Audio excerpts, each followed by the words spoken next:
All right, let's preview this fantastic end of the year UFC pay-per-view, UFC 296 Edwards versus Covington. I do not have to ask you gentlemen to spotlight any fights or fighters because we're going to go through each and every one of these fights that are still on this card, starting in the prelims. We lost the first one. Muslim Salikov against who was it? It was who got Randy sick? Brown. Randy Brown got sick.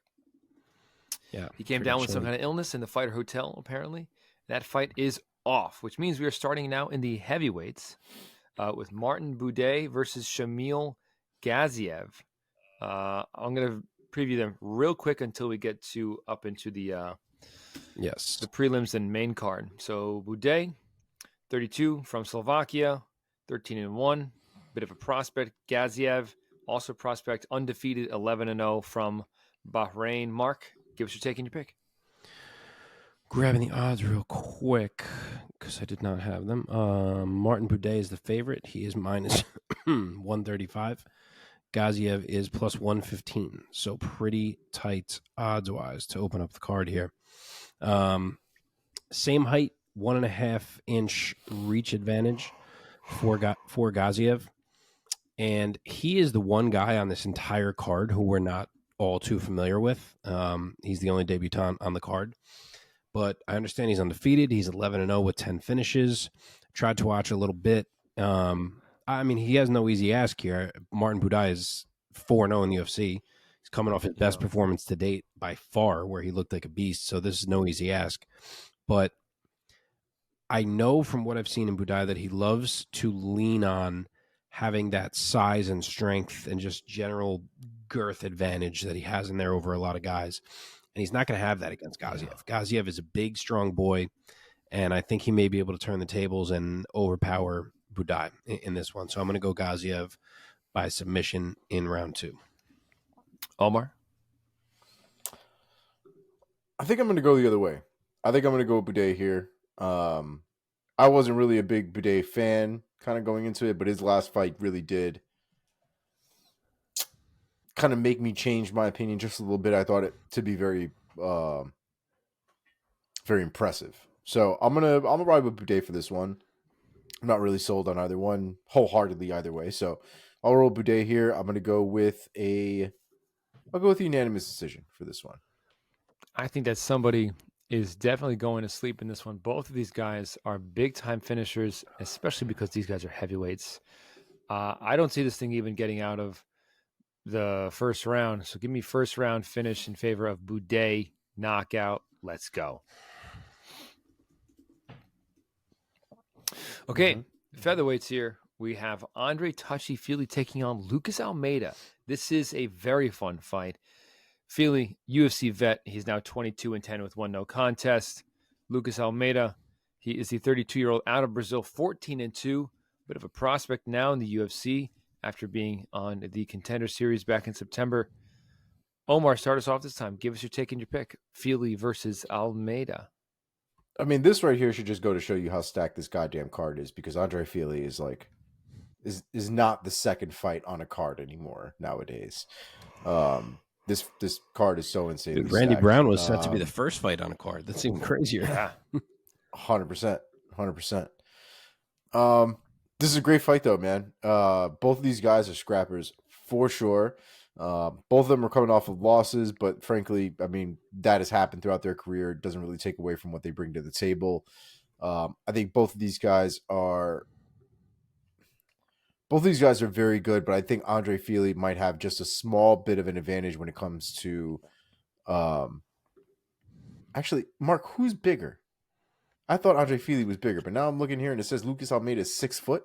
Is that right? I have their heights listed as the same and a 3-inch reach advantage for Feely.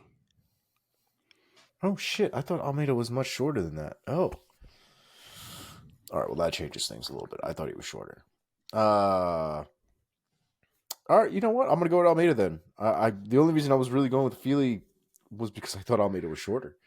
And it seems like he's the same size, maybe a little bit shorter when it comes to the reach, but I'm going to go with Almeida here, man. I'll go with Almeida by second round submission.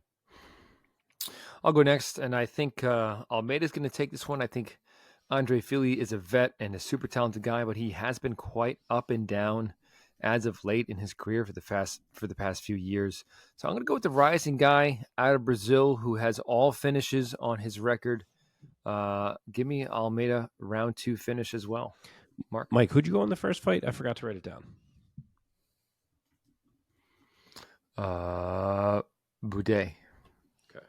Round 1 finish. So Andre Fili is the favorite here. He's minus 175. Lucas Almeida is plus 145. As I said, height's the same, but 3 inches of reach on the side of Fili.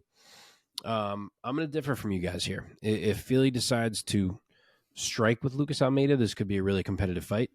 But after seeing the success that Pat Sabatini had with Lucas Almeida on the ground, where Almeida looked pretty bad, you would think Fili may look to go that route because he's got enough grappling chops to go that way if he wants to. But even in the striking, I think I trust Fili. You know, you got to be pretty talented to beat Andre Fili, and I'm not sure that I believe Lucas Almeida is high enough level to do that just yet. So I'm going to go Andre Fili to win a decision. Okay, we go to the flyweights now. Tagir Ulanbekov taking on Cody Durden. Ulanbekov, the 32-year-old out of Russia, 14-2 as a pro with 8 finishes, 7 of them submissions, coming off of a win against Nate Maness. Now taking on the American out of Georgia, Cody Durden, 32 years old, 16-4 with 1 draw. Also a bit of a finisher with 11 finishes and 5 decisions on a 4-fight win streak coming in this weekend, going against the Russian prospect. Mark, give us the odds, your take, and your pick. Somehow I think my video quality is getting worse. So I'm very sorry for everyone who's watching this. It's not my fault.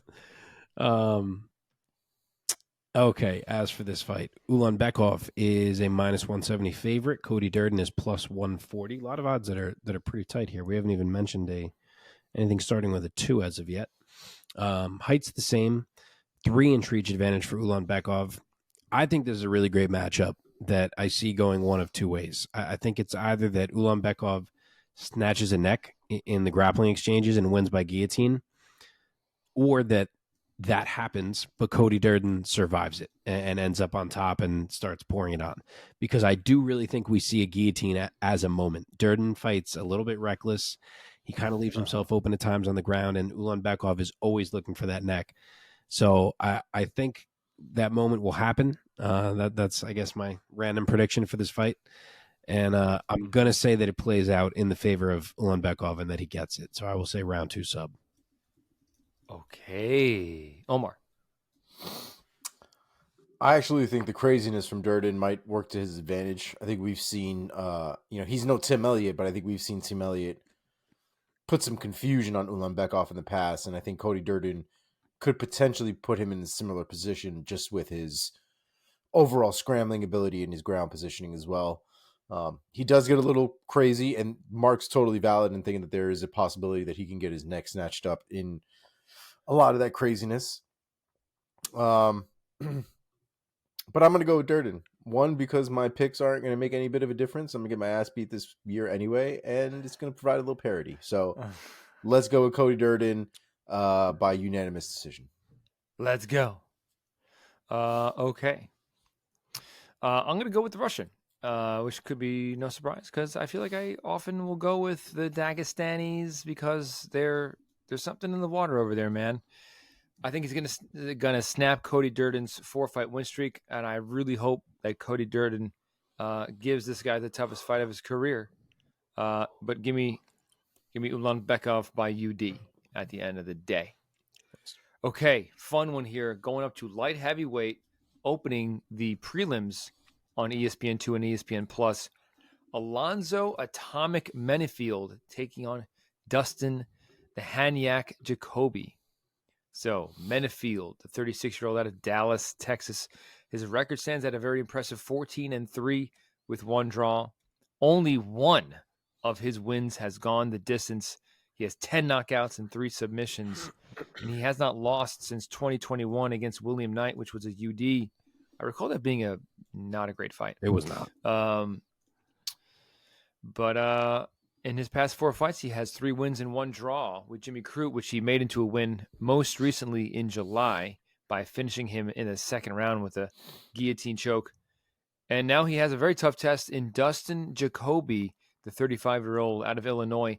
His record stands at 19-7 with 1 draw after dropping back-to-back losses against Khalil Roundtree and Azamat Mirzat. How do you say his name? Mirzakhanov. Thank you. He got back in the win column, knocking out Kennedy Zachukwu back in August in the first round. Oh my goodness. Omar, give us your take. Who's getting knocked out and who's getting his hand raised in this light heavyweight clash? This is kind of a crazy fight because either one of these guys really has the ability to do exactly that to one another. Both of these guys have put the beats on other folks. I really think for me this is going to come down to their most recent performances.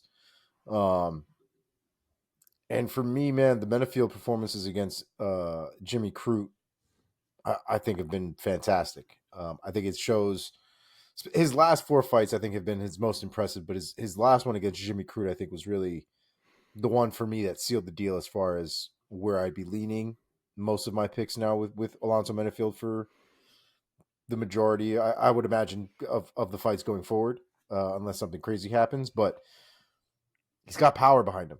He's got technique, it looks like now. And it's difficult to try to pick against him. You know, Justin Jacoby, for as good as he is, I just think Benefield might just be a little bit more tightened up at this point. So I'm going to go with Benefield. I think it's going to be a little bit of a war. I think when we get to that third round, I think we're going to find out, you know, who's going to walk away from that fight. I think it'll be close up until that point. So I'm going to go with Benefield here by decision. I'll go next. Without knowing the odds, I would guess that the odds are pretty close because kind of piggybacking off what Omar said, I can picture either one of these guys really hurting the other one. If I was the odds maker, I would set them to be pretty close. I don't even know who would be favorited. Maybe Benefield? I don't know. That being said, it is kind of a coin flip for me. I think either whoever catches the other guy first. They both have looked really good lately, and I'm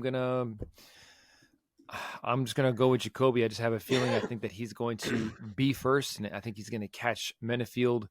And I'll say round 1. You know what? No, I'll change it. Round 2 TKO for Dustin Jacoby. Mark, you will be surprised to hear these are the widest odds thus far. Dustin Jacoby is minus 275. Wow. Benefield is plus 215.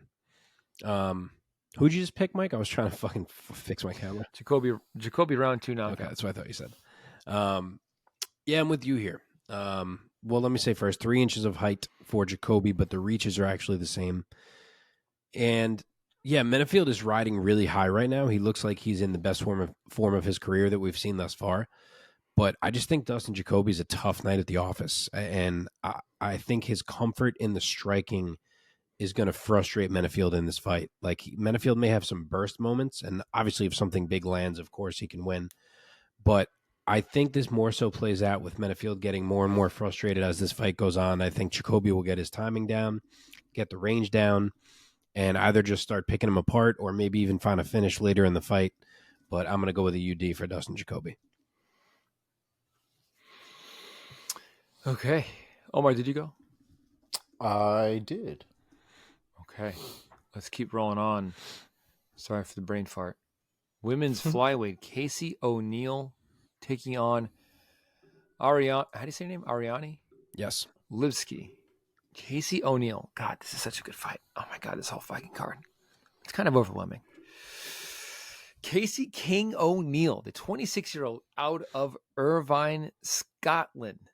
She's 9-1 as a professional, and she's looking to get back in the win column after losing her first loss, mind you, to Jennifer Maia in a 3-round decision back in March of this year, taking on another very talented Brazilian mixed martial artist in Ariane Lipsky, the queen of violence, 29 years old, like I said, out of Brazil, 16-8, with 6 knockouts and 3 submissions on her record, and she's coming off back-to-back wins coming into this weekend. Most recently, a split decision victory over Melissa Gatto. She's looking to extend this to a 3-fight win streak Mark, go first this time. Give us the odds, your take, and your pick for Lipski versus O'Neal.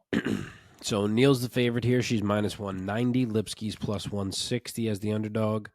Height is the same, 2 inches of reach, though, for Casey.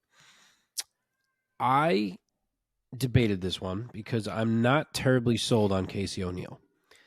And I also always feel like Ariane Lipski is live. She's pretty fast in her striking, crisp striker.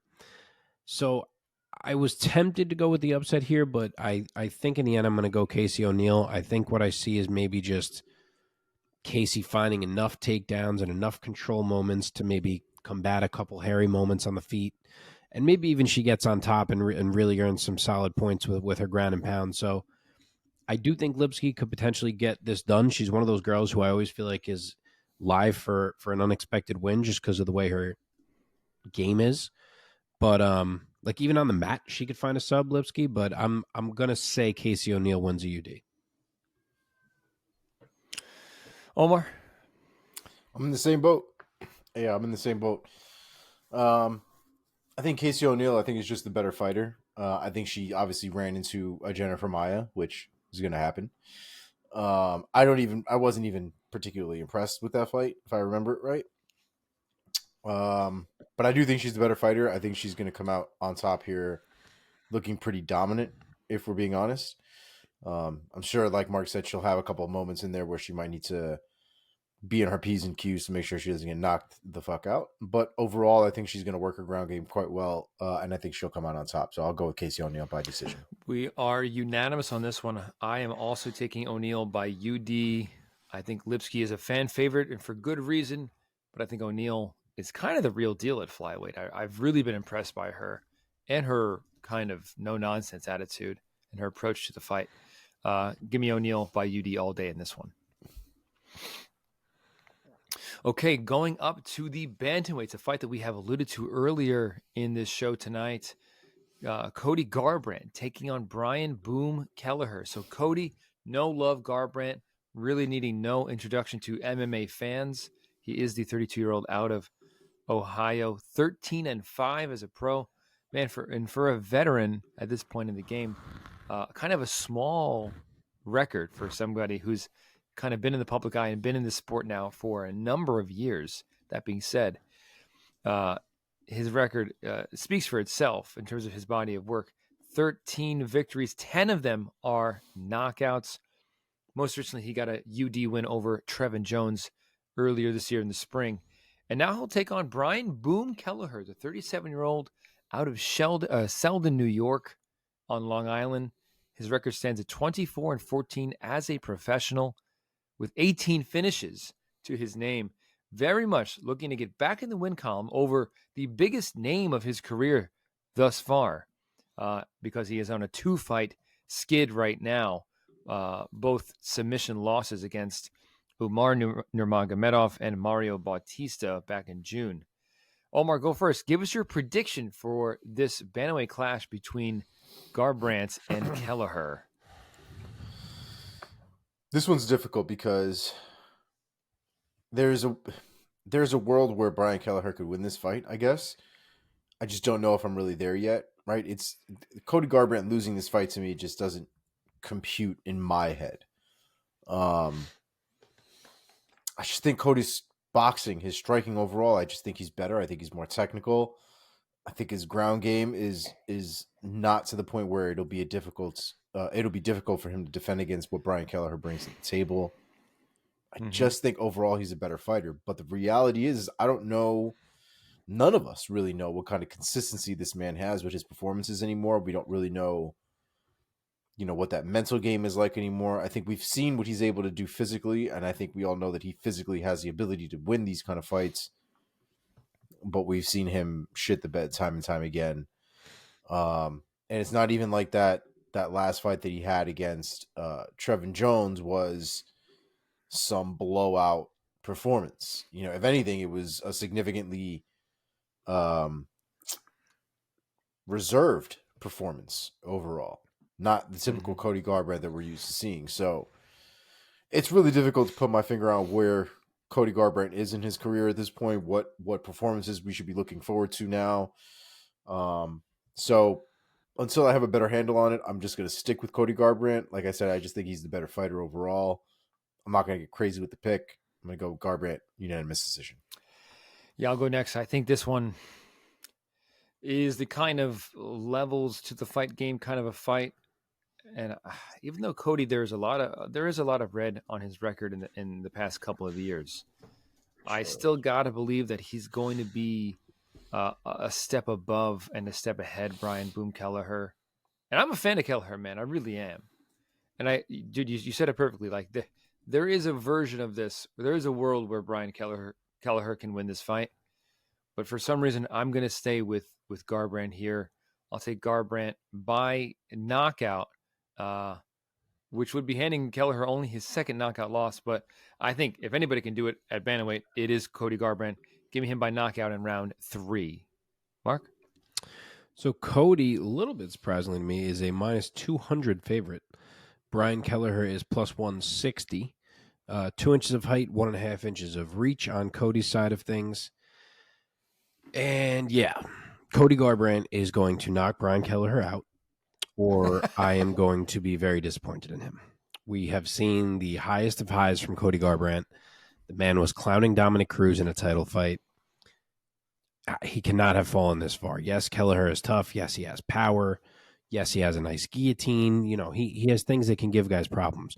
But Cody Garbrandt should be so much faster than him, both in general and with his hands. And I am going to be really disappointed if he can't put Brian Kelleher down.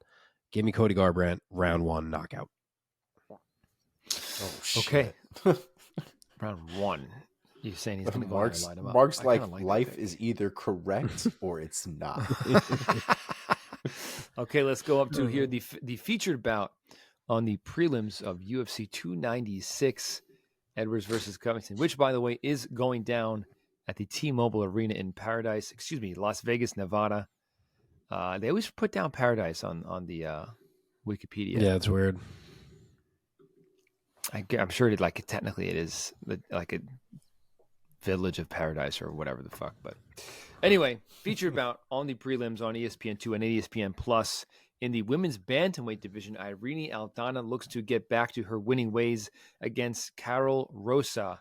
So Aldana, coming off of that loss against Amanda Nunes, she is the 35-year-old out of Guadalajara, Jalisco, Mexico. Her record stands at 14-7 as a pro with 8 knockouts. Add another 3 submission victories to that. That is 11 out of 14 finishes. And like I said, she's coming off of that nasty loss against Amanda Nunes where she lost by decision. And she probably did not turn in the kind of performance that she had revved herself up for that night. And she's looking to get back in the win column over the very talented Carol Rosa, the 28-year-old. Does she go by Hosa or Rosa? I believe it's Hosa. I think it's Hosa. It is Hosa. And it might even be Carol, if I'm recalling. Carol? Probably, yeah.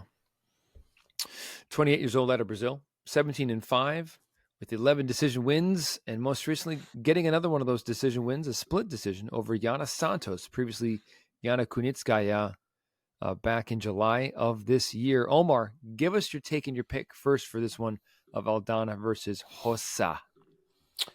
I think it's a good fight. I think that overall Aldana, has more tools to win this fight. I think she's just a little bit crisper when it comes to the technique. I think her striking overall is going to be better than Hosa's is.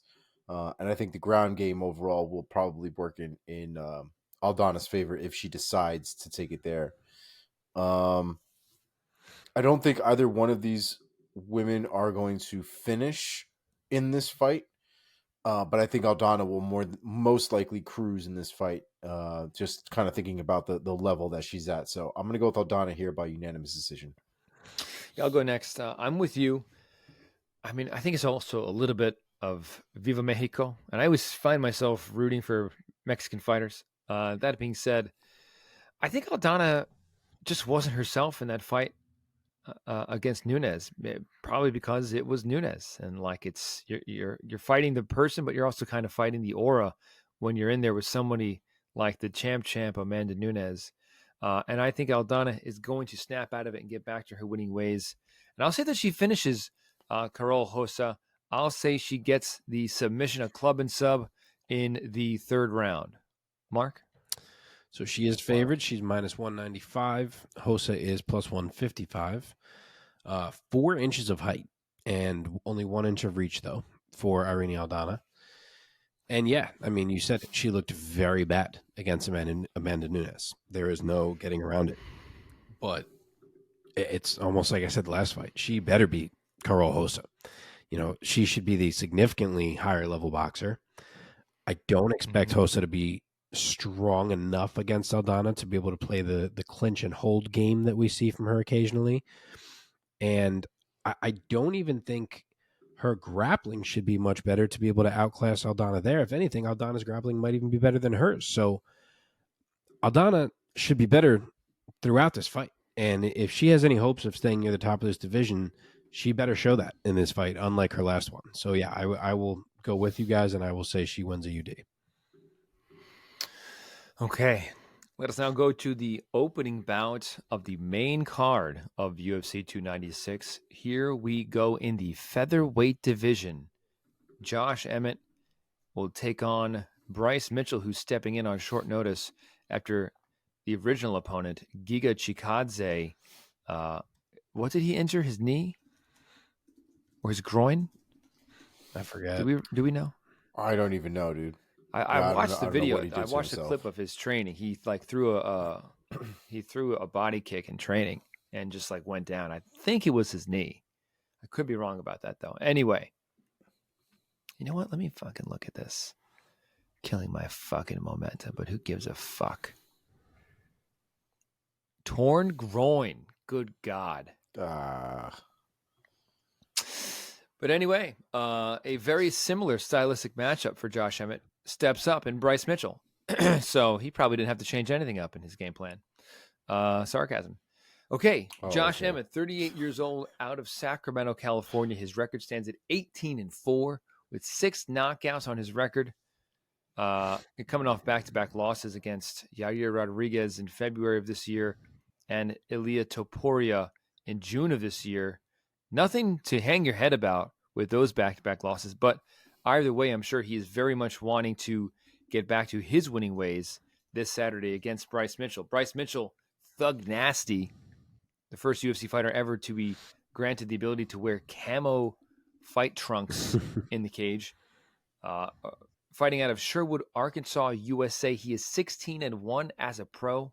That one loss, a submission loss against Ilia Topuria back in December of 2022, so almost exactly 1 year ago today. But in September of this year, he got back to his winning ways by getting a decision win over the very tough and dangerous Dan Ige. All right, Mark, start us off first this time. Give us the odds, your take, and your pick of Mitchell versus Emmett.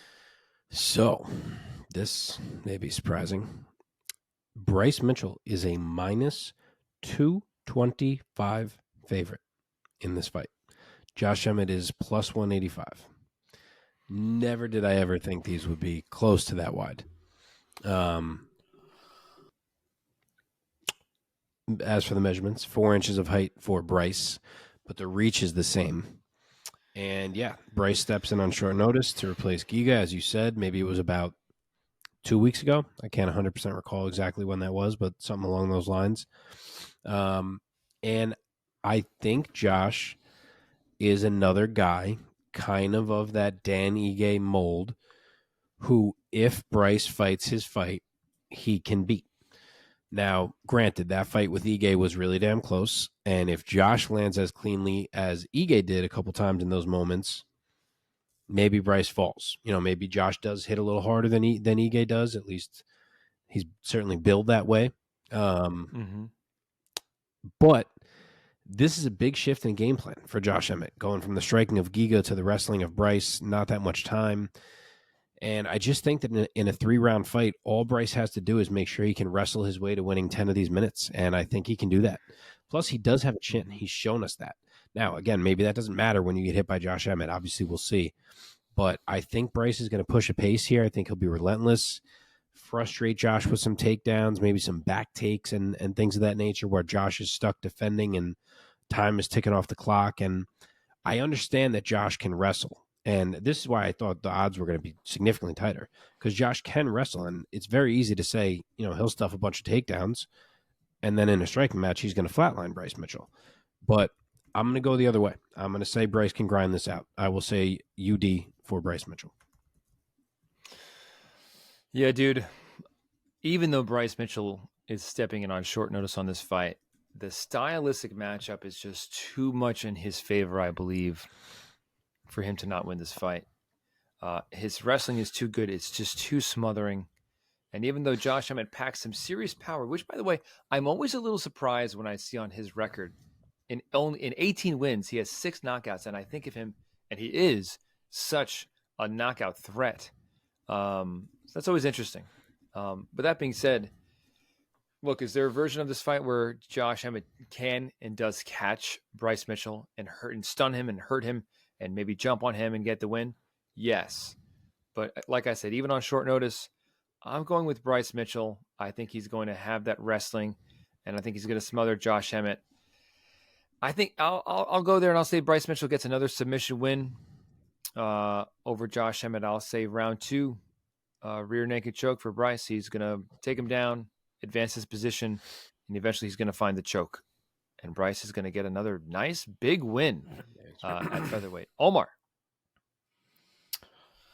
Yeah, I'm not surprised, honestly, that Bryce is the favorite. I think when you look at this matchup, it's difficult not to think that Bryce is going to have the ability to take down Josh Emmett.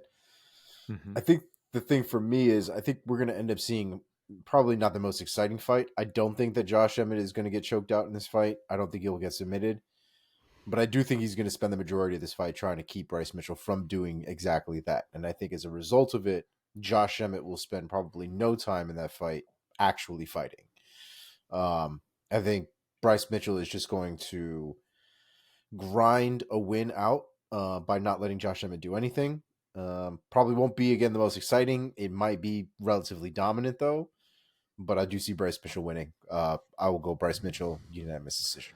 Wow, I never expected all of us to be on Bryce. That's surprising to me. Is it really? Yes. He's just such a stylistic mismatch for Emmett, man. But we'll see, because, if there's anything there, the one sort of question mark that I have, like, fight after fight with Bryce is that I feel like he really is not the biggest or most imposing featherweight. Oh, yeah. Even against a guy like Topuria, who is shorter than him, Bryce is not. He's not a big guy at 45. He looks like he could cut to 35 to me. Yeah, it's true. Maybe I'm wrong. Anyway, either way. Let's move on here up this main card, UFC 296. We go. Oh no, this fight got canceled. Excuse me. Luque versus Ian Gary, of course, is canceled. Ian Gary also contracted some kind of illness. I think I saw pneumonia. The word pneumonia. Yep. Really sucks, dude. This fight was so good. I know. So looking forward to this fight.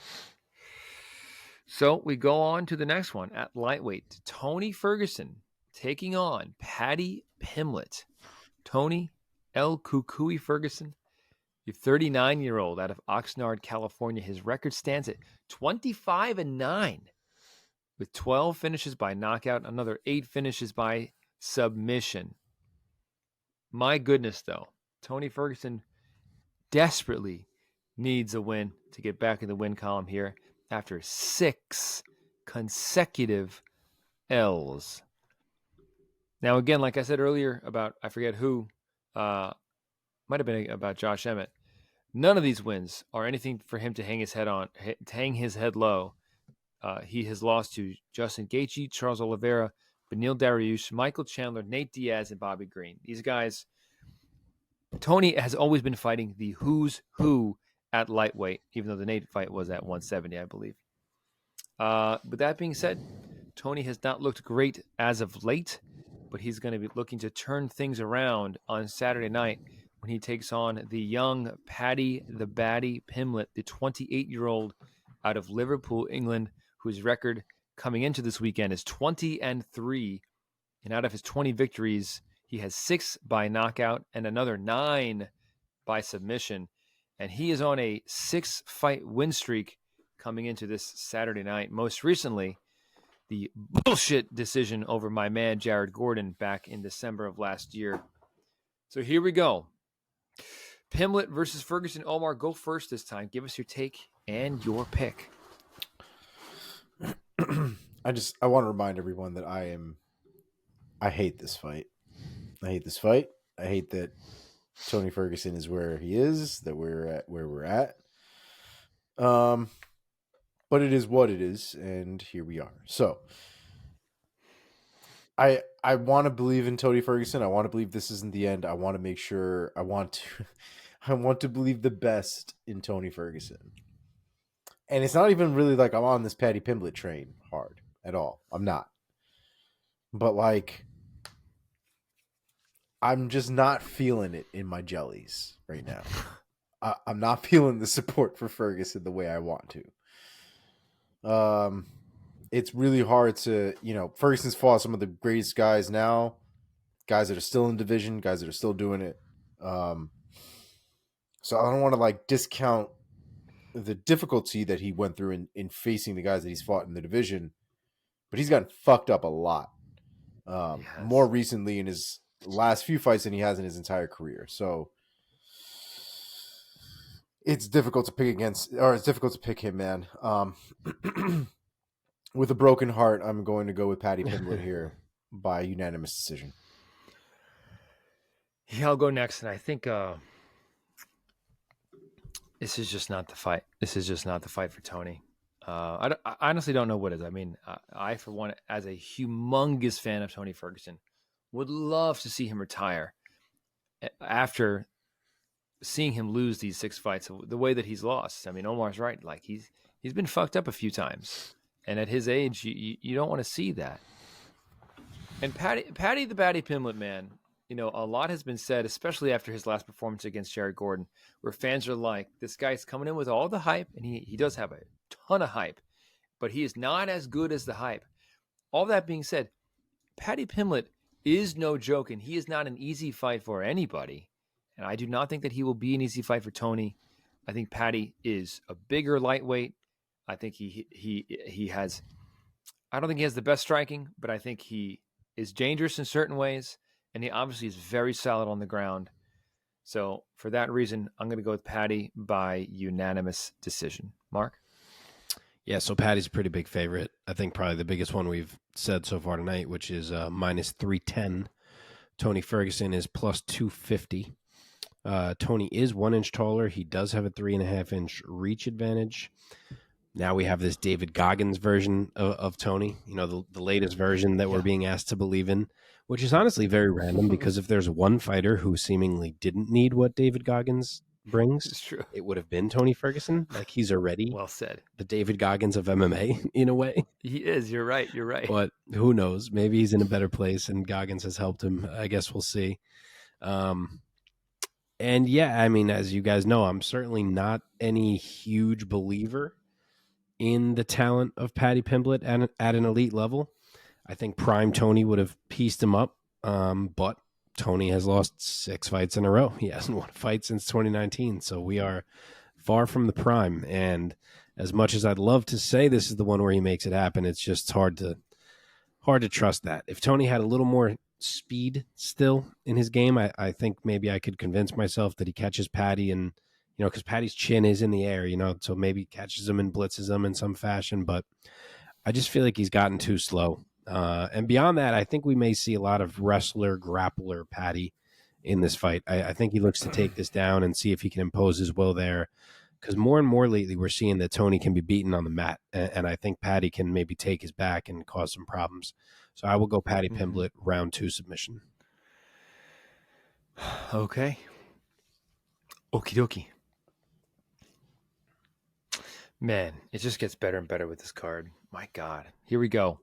Up to the welterweight division, Shavkat Rakhmonov taking on Stephen Wonderboy Thompson. Big props to Wonderboy for stepping up and putting his legacy and his wins on the line, taking on the rising prospect in Rakhmonov. Rakhmonov, the 29-year-old out of Kazakhstan, undefeated, 17-0. None of these 17 wins has gone to the scorecards. every time Rachmanov has stepped into a cage, the judges go pee. He has 8 knockout wins and 9 submission wins. Most recently, he choked out Jeff Neal like he was his big brother earlier this year in the spring. You read that? He was like to the side of him. Yeah. Yep.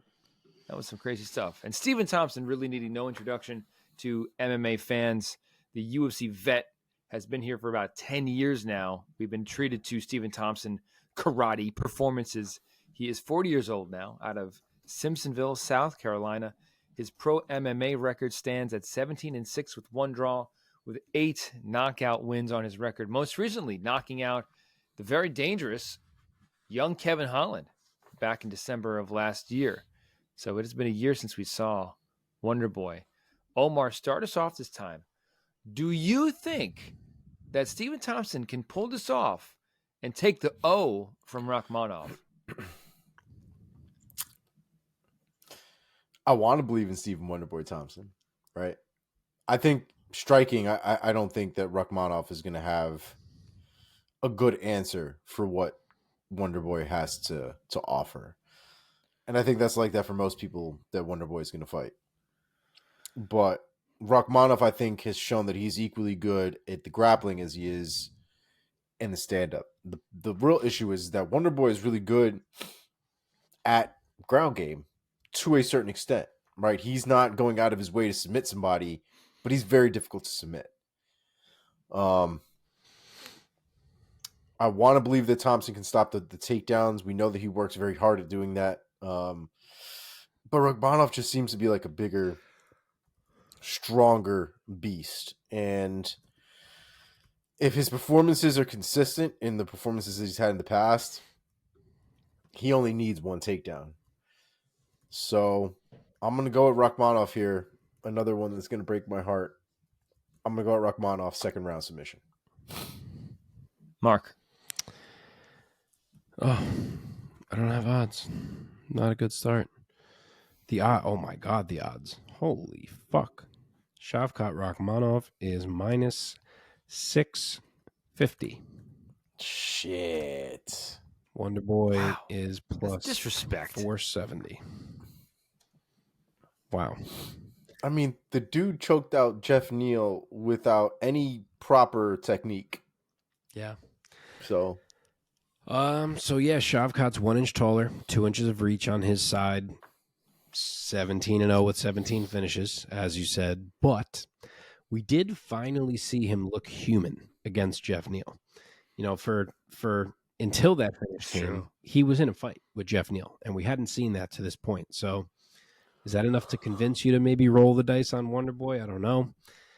For me, it's not. Obviously, Wonder Boy is still filthy. We all know this. You give him a chance to strike for most of the fight, and he's going to beat you. But Shavkat's not going to do that. You know, we may see some time on the feet. Shavkat is actually very comfortable there. He's an incredibly calm striker, and maybe actually lets himself get hit a bit too much, which is the only knock I've had on him, is that he seems to maybe not care enough about getting hit in his face.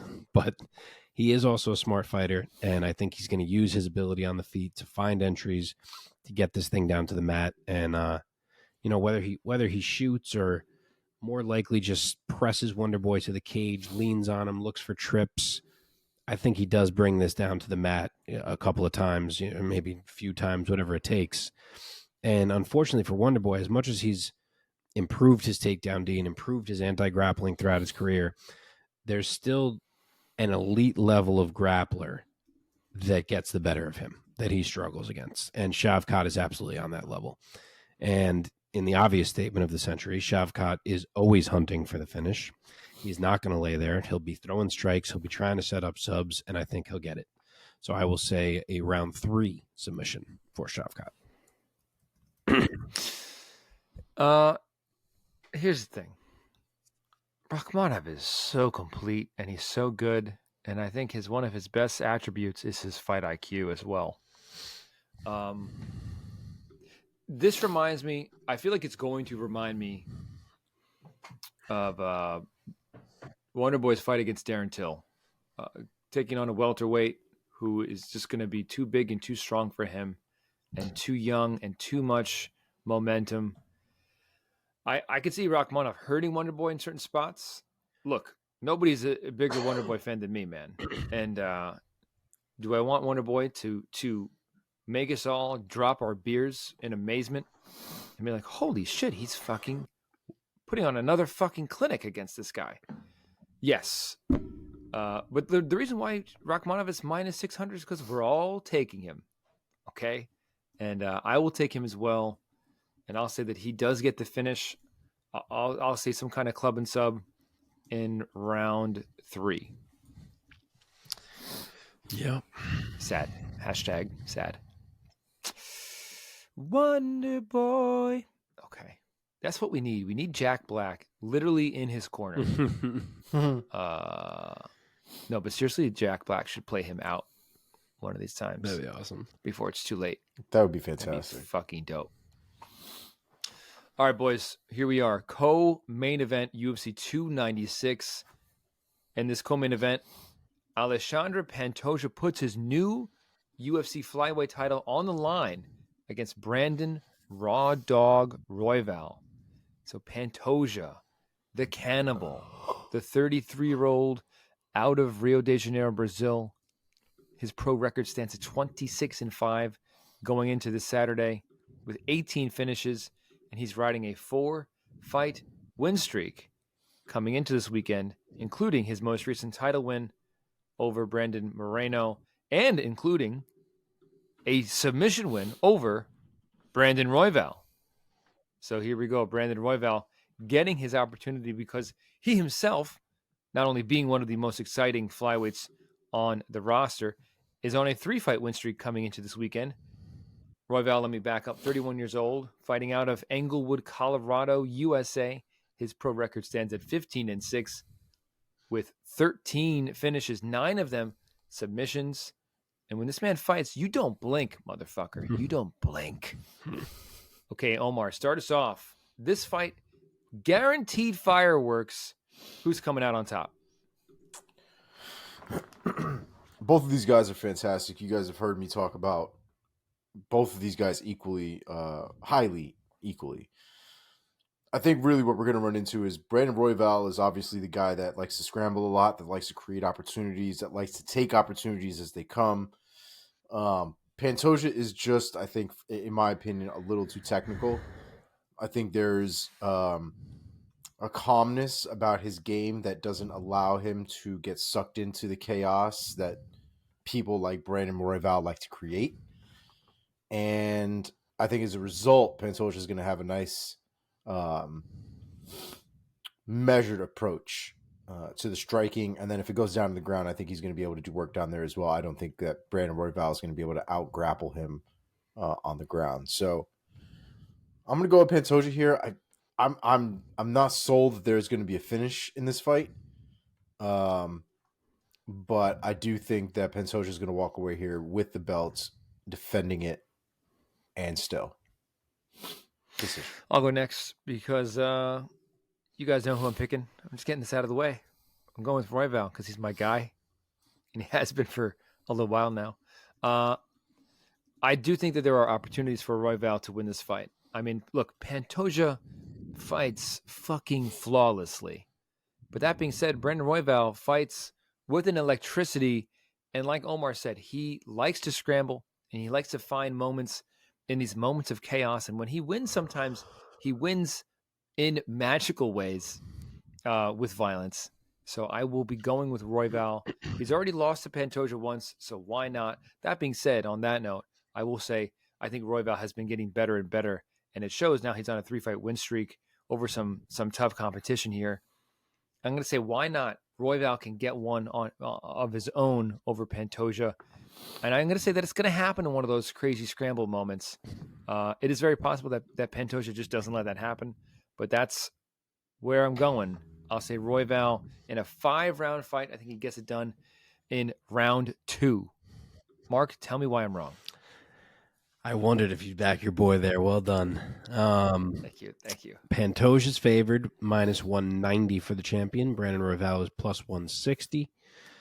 4 inches of height and 2 inches of reach for Brandon Royval, as you'd expect. Certainly the longer guy in there. Yeah, so he gets his rematch here. The first fight was back in August of 2021. Pantoja choked him out in 2. And I myself don't feel like a whole lot has changed. I really have the same exact take as I did going into that fight. I thought then that Royval's wildness, specifically on the mat, would just not be something that gave Pantoja a ton of trouble. If anything, I thought it was the kind of thing that was going to allow Pantoja to find opportunities, and that's exactly what we saw in that first fight when Pantoja found the back and was able to choke him out. So I don't know. Of course, the size helps Royval and the length helps, and maybe the craziness plays differently in this fight, and he just happens to catch Pantoja with something. But even on the feet, Pantoja can take damage for days, and he will bring it right back to you. And he's just another level on the mat, in my opinion. To see him get caught in the grappling would just, I don't know, it would stun me. So I'm not ready to go with a Royval upset in this fight. I think Pantoja defends his belt, and I think he gets a finish. It could be club and sub. It could just be a grappling exchange where he finds something, but I'm going to say he chokes him out again. I will go round 3 sub for Alexandre Pantoja. Okay.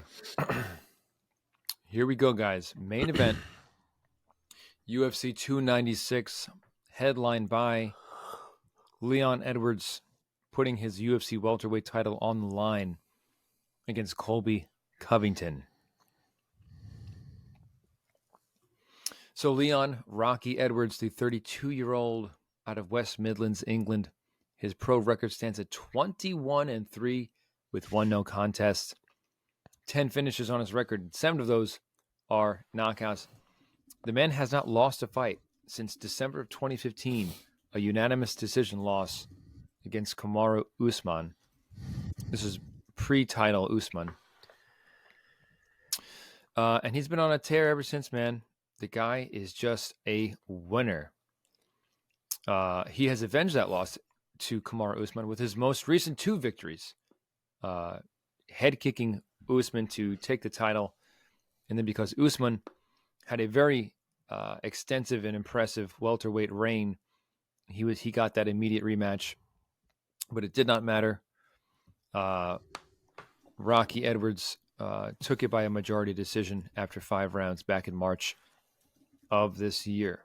And now he welcomes for the first time Colby Covington as his opponent.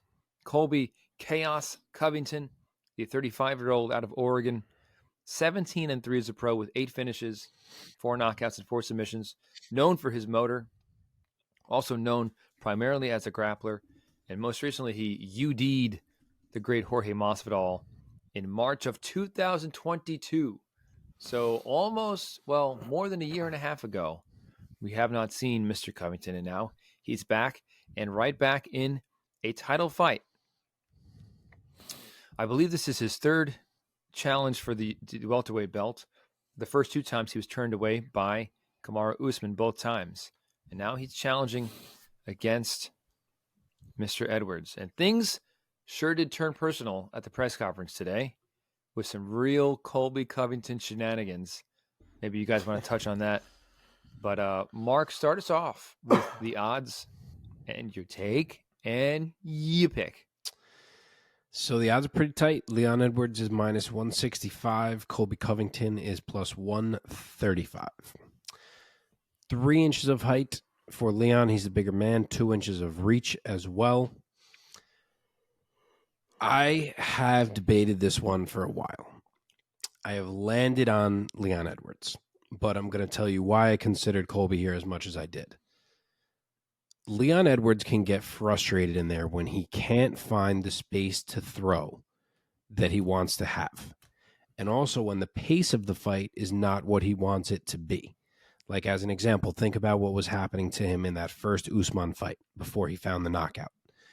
Now, granted, maybe some of that was cardio related, but a lot of it was about Usman being all over him. And Leon just couldn't find his space and felt like he couldn't work his game, and it was frustrating him. And I'm not saying Colby is better than Usman in terms of wrestling and et cetera, but I do think he is better at doing the things that Leon doesn't like. He's even more relentless than Usman. He's even more in your face and more needing to be attached to you than Usman. He'll repeatedly clinch. He'll repeatedly shoot even more than Usman does. And it's because he doesn't want to be out striking. Like Usman is fine to do that. He's more comfortable there. Colby is going to bring that pressure every single minute because he does not want to ever be at range. And Leon's going to have to deal with that. So that's why I really debated going with Colby here, because I could just see that pace and that pressure getting to Leon in this fight. But I trusted Leon twice against Kamaru because of the level of his overall talent. And I'm going to do the same thing here. Colby is less safe in this fight than I think he's used to being. Like, yes, of course, Kamaru can crack on the feet, but I think Colby felt he was okay there.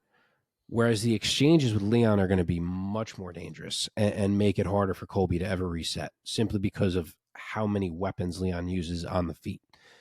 Or even like Jorge as an example. Of course, Jorge is as dangerous of a striker as Leon maybe, but Jorge couldn't stop the wrestling, so it didn't matter. Colby could just go back to that and keep pressing there.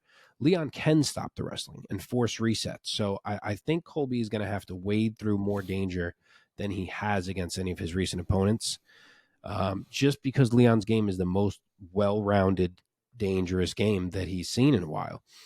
You know, he's worked on his defensive wrestling. We saw that against Usman. We saw him stuff takedowns. We saw him get up off the mat. And on the feet, the man is a sniper and a killer. He can pick a part of the body and invest. He could rip Colby's legs. He could try to batter the body with kicks or knees in the clinch. He could find like sneaky slicing elbows when they're clinched against the cage. He can work his counters, with hooks. He can even see, so obviously he can set up head kicks, as we know. There's just a lot.